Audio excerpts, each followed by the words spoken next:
So this week we're in Costa Teguise. It's a beautiful day here, as you can see, after the rain we've had. 21 degrees currently. And the reason I'm going to do a quick tour of Costa Teguise for you is because it's the most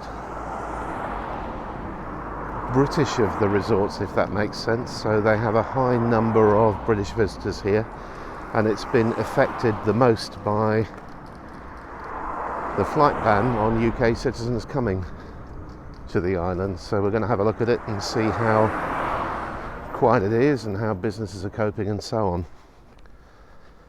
I've started at the entrance to the town quite deliberately, and we'll see why in a moment.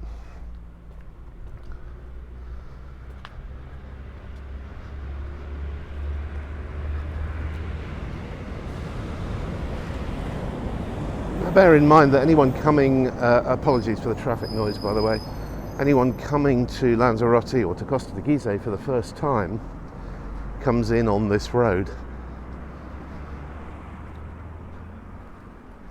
And just imagine their first visit, they've spent a lot of money on their holiday, they look out of the coach windows on the transfer from the airport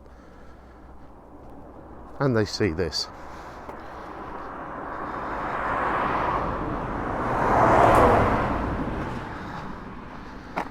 And that's pretty much the first thing they will see.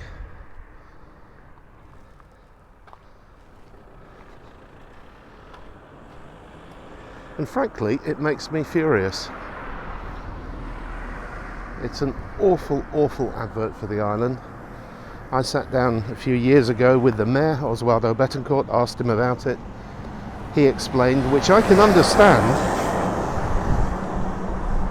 that these properties at the entrance to Costa Teguise are subject to legislation and court cases at the moment, and he can't do anything with them. But they can be kept nice looking, they can be kept clean, they can be kept relatively tidy. And they're not, they're just rubbish dumps. And it's a real shame for the island and for the entrance to one of Lanzarote's premier resort areas. But we'll move on to better things now. And we come all the way down to the other end of Costa Teguise, the far end, going north. And we're at the site of what will be a new 5-star hotel. As you can see, work is underway here, digging the foundations. It's a huge plot. It'll have about 700 rooms, I gather, when it's finished, right next door to Sands Beach Resort, which you can see there. Across the road we have another eyesore. Unfortunately, this isn't all about knocking Costa Teguise, by the way, but just thought I'd point that out. That one's been there for as long as we've lived here, actually. What I'm going to do now is just walk all the way through town. Obviously I won't keep the camera going all the way, but as I see things I'll fire up the video and show you a little bit more. On the left, Sands Beach Resort, which used to be the Lanzarote Beach Club and was a timeshare organisation.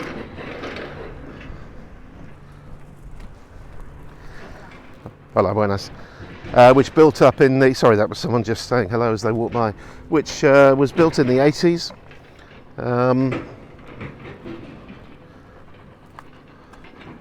Originally there was going to be an LBC2 next to it. A lot of people lost money by buying timeshare there. It changed to points and they were sold plots in LBC2. But these days it's pretty much a regular hotel, although Sands Beach Resort don't own all the properties. Quite a few of the properties within it are privately owned. Great sports facility, fantastic 25-metre pool.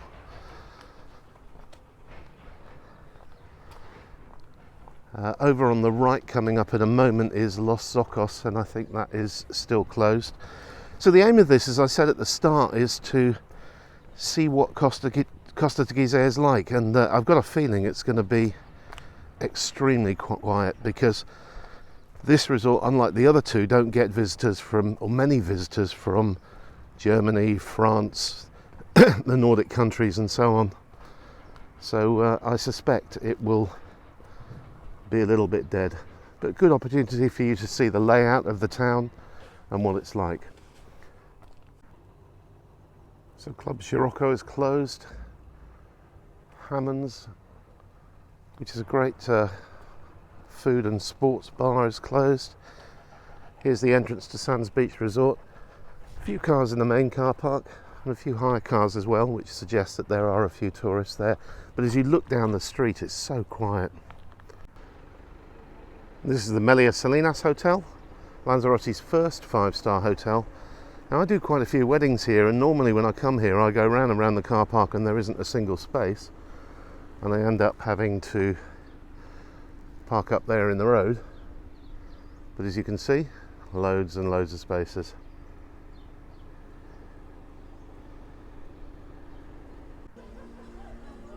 Quite a few people enjoying Cafe Bonbon, which I've heard great things about, but we've never found before, or never found open, I should say, when we're down here. So that's one we'll have to give a try to. So this is Centro Comercial Las Cucharas, which fronts onto the beach at Las Cucharas. Again, normally this car park is packed, but lots of spaces in it. What I'll do in a moment is cut down to the beach and we'll have a look and see what that's like. Normally on a day like this it would be packed. This is the barranco that brings water down from the hills. Been dry for about 2 years, as you can see. It's carried quite a lot of water over the early part of this week. And that's where it goes out to sea.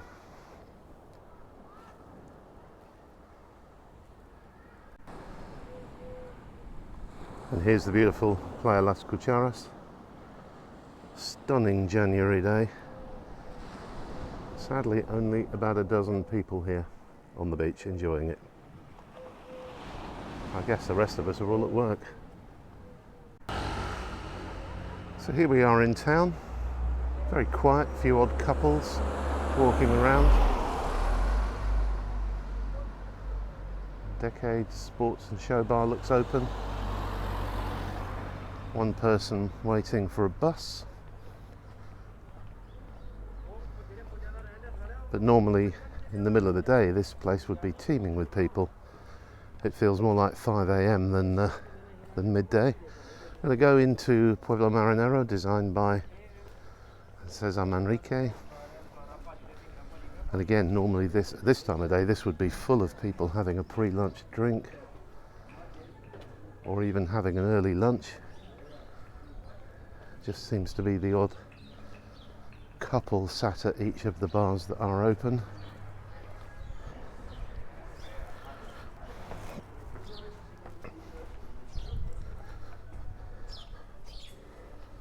Lovely poinsettias are still in there from Christmas time. So Bluebells is open. There's one family there. A couple of chaps enjoying a beer at Chispas.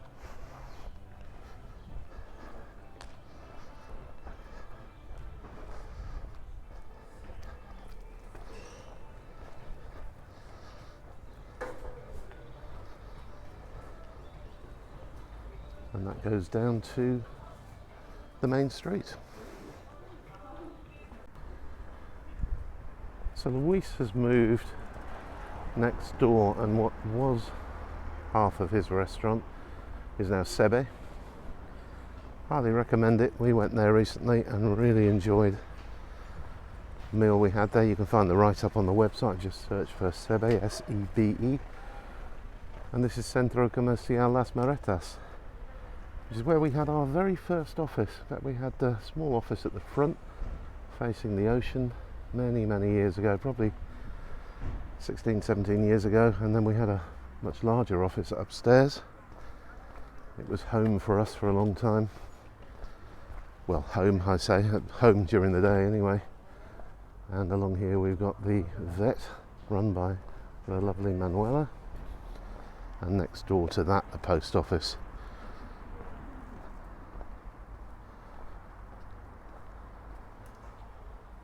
But again, if I sweep round, you'll see just how generally quiet it is here. So we'll wrap up now from Costa Teguise. I'm almost back to where I started. There's the rather impressive atrium at Sands Beach Resort. And I was just reflecting as I was walking down here that this is the start-finish line for the Lanzarote Marathon. And so often over the years we've attended that or entered the event, and this whole area here just full of thousands of people, runners, spectators, TV cameras. That part there is full of food stands and places selling drinks and so on. And I can just picture it now with just full of people and excitement and loud music and so on. And look around now, it's so quiet. But Lanzarote is resilient. We will get through this. Hopefully the vaccination program around the world will start to have a major effect, and we can see many of you back in Costa Teguise again in the not too distant future.